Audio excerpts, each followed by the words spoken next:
Still a lot. What else can we do? All right.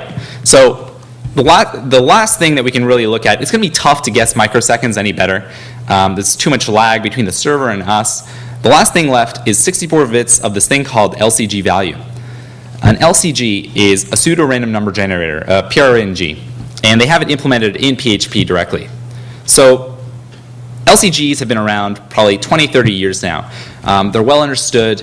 They're also well known in how to kind of reverse LCGs. Now PHP uses a combined LCG where it actually takes two LCGs, XORs them together. So it's a little tough to guess how that works, but let's look at the code anyway. So we can see when the code starts off, with any random number generator or pseudo-random number generator, we want to seed the random number generator with some random value. That is what creates all the randomness from then on out. So let's take a look at the seed. So really quickly here, it does a get time of day. That basically returns the current time, both seconds and microseconds. And that's 32 bits of the entropy, called S1. So the 64-bit seed is split up into S1 and S2, 32 bits each. So we have basically our time of day, which is epoch XOR to the ones complement of the current microseconds. And then we have S2, which is the process ID. So let's look at S1 for a second. Now, microseconds is really hard to guess. But if we recall, microseconds only goes up to 1 million. That's only, let's see, that's only, well, basically we'll have the same 20 bits, right? 20 bits.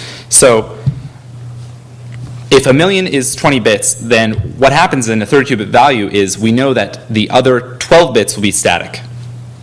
So the really cool thing about this is we're taking the epoch, the time the person created their session, or I'm sorry, the time that PHP started, and we're taking the microseconds and XORing them together, basically kind of randomizing it.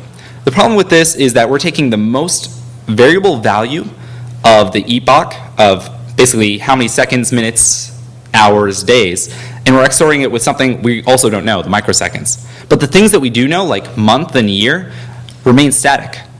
So if we actually calculate this, a little bit of math, and we can figure out that all we have to really guess is if we know within a 2-week period when PHP started up, all we have to guess is the other 20 bits.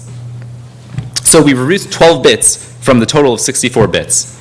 So we still have 52 bits left to brute force, which is pretty tough out of the 64. Now let's look at S2, the other 32 bits of the seed.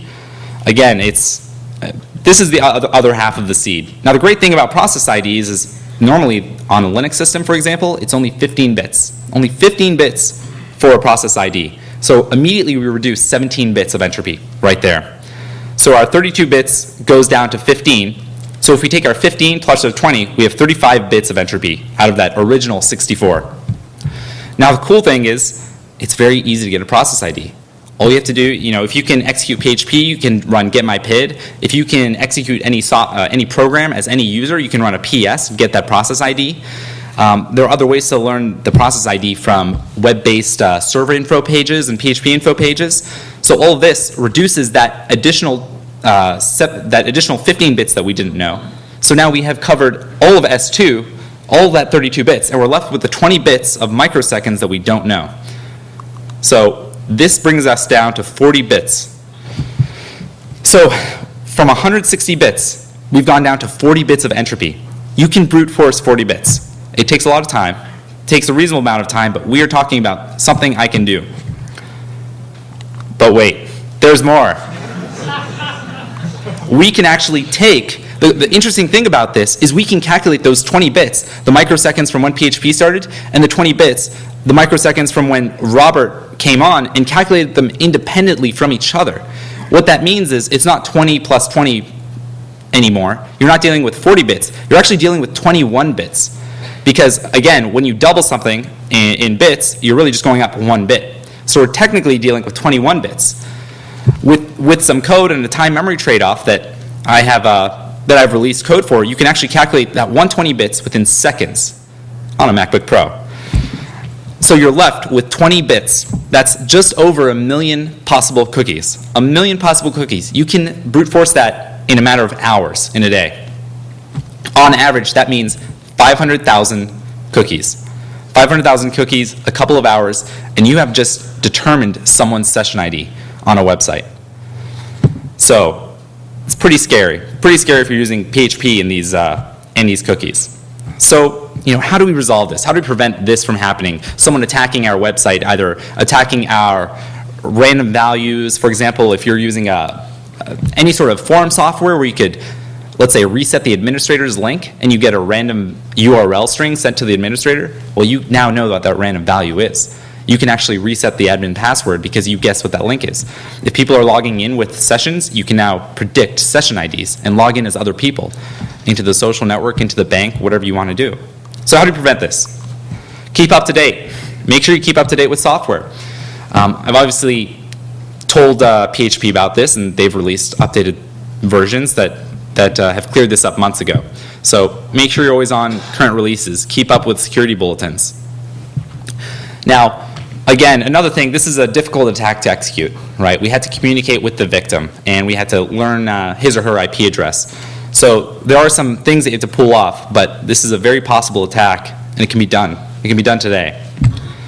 So at this point, I have his session ID. I can actually log in as him. It's pretty cool and pretty scary. So at this point, what do? Well, I'll send her a message as Robert. So at this point, I want her to hit a URL, but because I'm Robert, she'll probably click it. It's her boyfriend. So let's start looking at what happens next.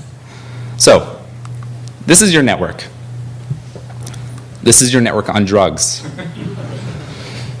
Let's learn a little bit about NAT and networking, and we'll go back to web. So this is a NAT.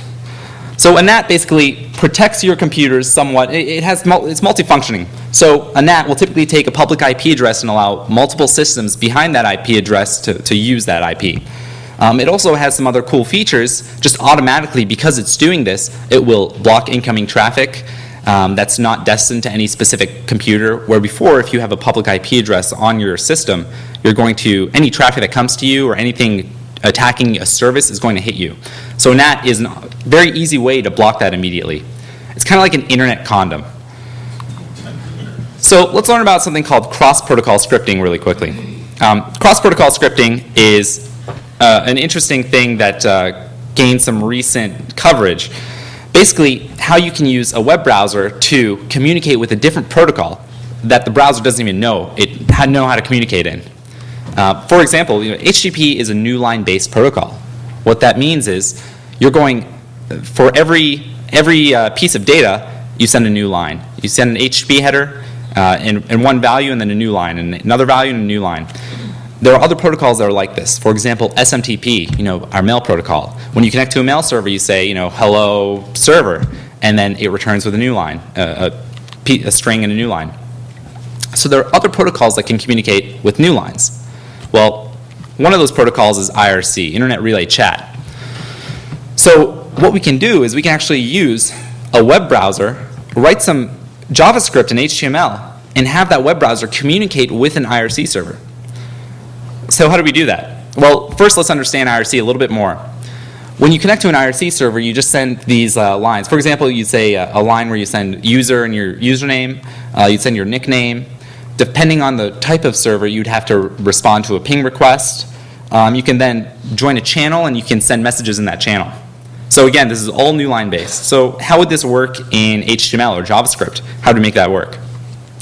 Well, the cool thing is we can create a form. In JavaScript or HTML, you create a form. You make sure it's a multi-part form data, which always occurs after your HTTP header. And we'll take a look at exactly what happens in a moment. You create this hidden form. You insert that username, nickname, all the stuff we want, and then we submit the form. Right? This is really the only JavaScript we need. So what happens? What does the web browser actually do if it sees this form?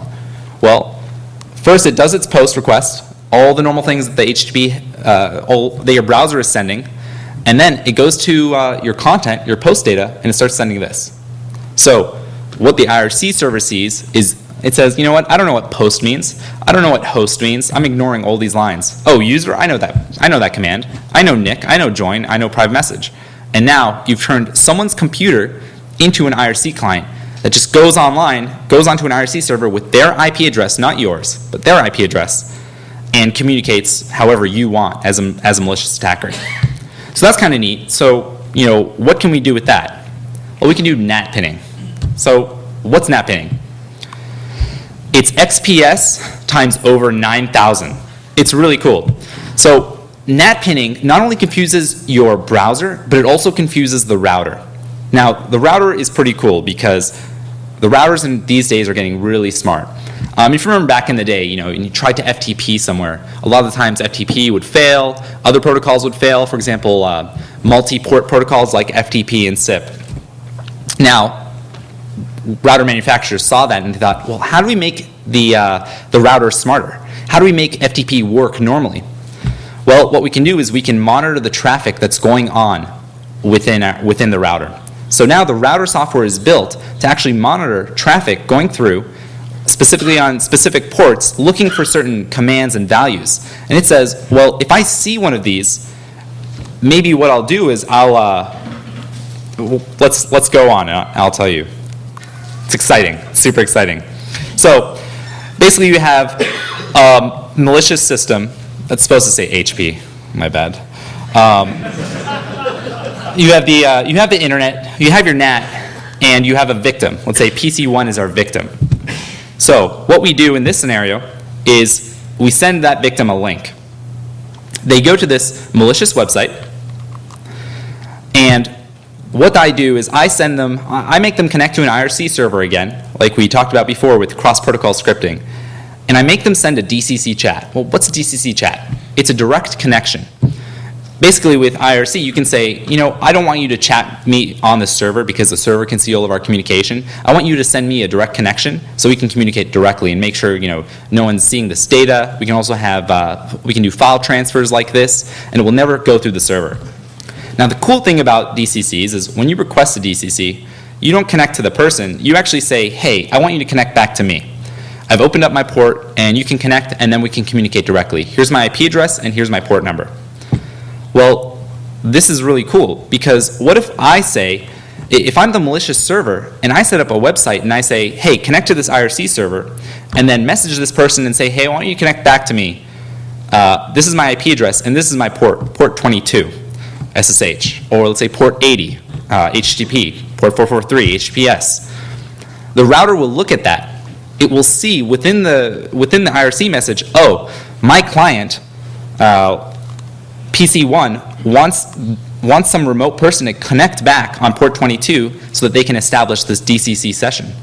Well, I better open up port 22 and forward it right to this PC because they obviously requested that from the web page they hit, even though they have no idea any of this is going on. So with this code, again, you have a hidden form.